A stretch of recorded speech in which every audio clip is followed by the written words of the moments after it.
On this episode of our Axis and Allies Global 1940 Second Edition tutorial series, we're going to talk about convoy zones and how to disrupt them. So, on the game board, on a lot of territory, or around a lot of territories in the sea zones, there are going to be these little dark symbols that have a ship in them, and they say convoy on them. Those are effectively major shipping routes.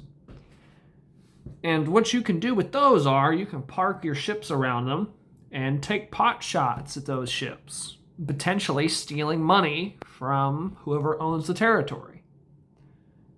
That's an extremely simplified version of the mechanic, but yeah, that's how it works.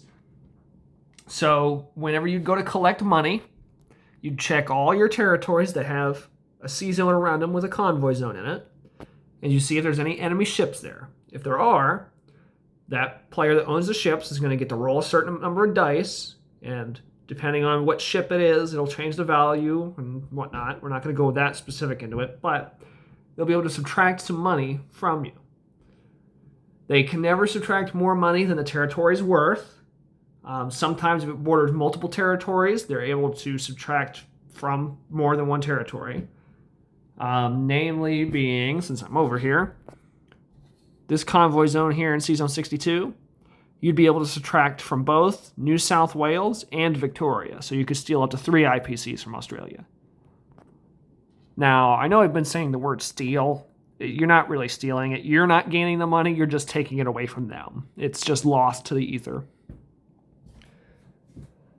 If it happens to border 2 different powers, you would do 2 separate convoy raids at the end of each of those players' turns. So whenever France goes to collect their income, you do it. And then whenever the British would go to collect their income, you do it. Assuming you're an Axis power and you have a ship there.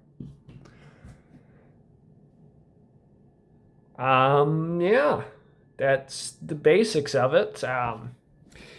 Every ship can every ship besides the transport and aircraft carrier can disrupt convoys.